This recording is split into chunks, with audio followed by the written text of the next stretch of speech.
Hello everyone, welcome to QA Stack.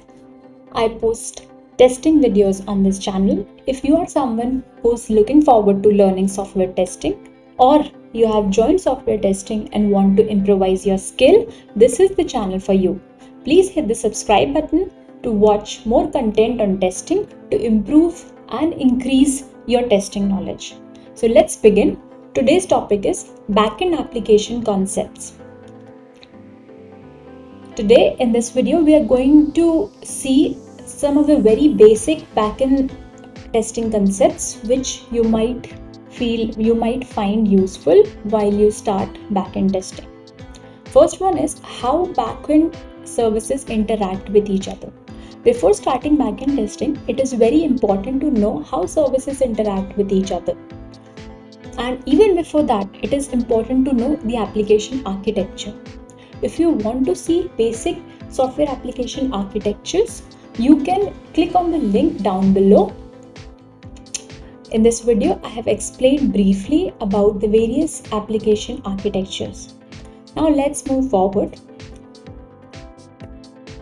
So, in a microservice architecture, there are several microservices which are interacting with each other in terms of request and responses. These microservices may have shared or separate database and servers. Services talk to each other in terms of APIs, and these APIs are based on HTTPS protocols. Services could be either SOAP-based or REST-based services. Nowadays, REST services are gaining importance because they are very lightweight. Now, as I said, the communication between two services could be either fetch the information or save some information. So first, let's discuss fetch the information. Suppose you have two services, service A, service B. To make it more practical, consider an example of a food delivery system. You have an order service which wants to create an order, but to create an order, it wants some details of the customer, like customer address, the PIN code where it belongs to show him the restaurants, and then he can proceed with the order creation. So the basic is how order service is going to get the required information, that is the address or PIN code, from the customer service. Now here the request method which is used is called GET. GET is an HTTP request method which fetches the information from the server and gives back to the client. Now GET request is sent from one service to another to get the required information for its operation.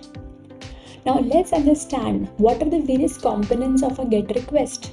To create a GET request, first component which is required is the base URI.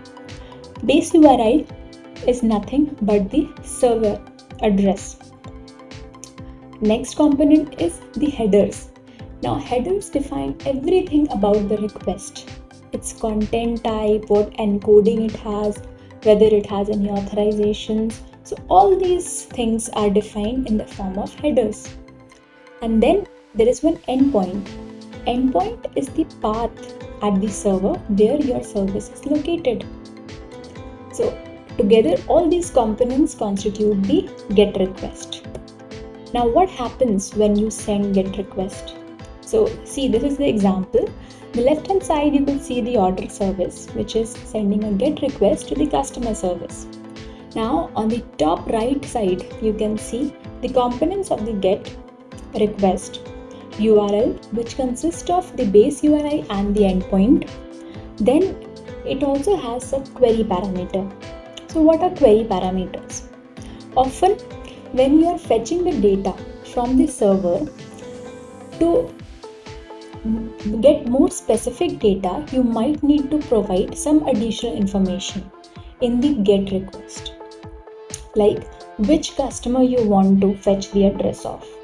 So those kind of data could be sent to the server in the form of query parameter. As in GET request, there is no request body. Hence, we send the data in the form of query parameter. Now, once the request is received at the customer service, it validates the request, fetches the data, creates a response, and sends it back to the order service. Now, our response will consist of essentially two things. One is the status code. Status code represents whether your request is successfully processed or not. A status code starting with 200 suggests that your request was successful. Status code starting with anything other than 200, let's say 400 and 500, means your request is not successful and you need to look into the request and the server state. So here you could see, in case of success, you will get 201 status code, which means created. And along with this, you will get a response body having the details of the customer, let's say name, its PIN code, its address details, everything.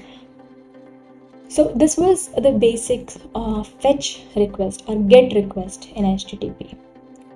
Now let's take an example where you want to save some information on the server. Consider the same example. Order service wants to save an order or wants to create an order. So how do we do that? HTTP method that supports this kind of transactions are post, put, and delete. So post request is basically used to perform a transaction on the server. Let's see what are the elements of a post request. As I discussed earlier, here also we have base URI, which is the server address or the domain name, and we have headers which define the kind of the request, the additional properties of the request like encoding, authorization, content type, etc. And then the endpoint, which is the path on the server where the service resides. Together, all these constitute the post request. Now, one more additional thing than get in post is the request body. As you want to save some information on the server, so the information is packed in the form of request body, which is sent along with the post request to be saved on the server. Now, request body could be either in JSON or XML or plain text, depending upon the coding which you have done, depending upon the application code. Now, what happens when you send post request? So, similar thing happens when you send a post request as well. Here you could see the order service sending a post request to customer service. Now, in the post request, you could see here the circle is a little bigger. So why is it bigger? Because we are also sending the request body along with the URL, query parameter. And once the customer service receives this request, it validates the request, processes it, and then returns you again the status code and the response. Status code in this case would be 201 and response in this case would be an order ID or some other details, let's say ATA maybe, back to the order service. Now this was a high level working of a post request or post transaction. Now to start with the backend testing, you could use several tools available in the market. For example, manual testing, you can use Postman. For automation, you can use REST Assured with Selenium or Cucumber. Postman also supports some automation, but its usage is highly limited. Also, there are other tools like Cypress, etc., which you might use for backend testing. So that was it for this video. Thank you everyone. Thanks a lot for watching.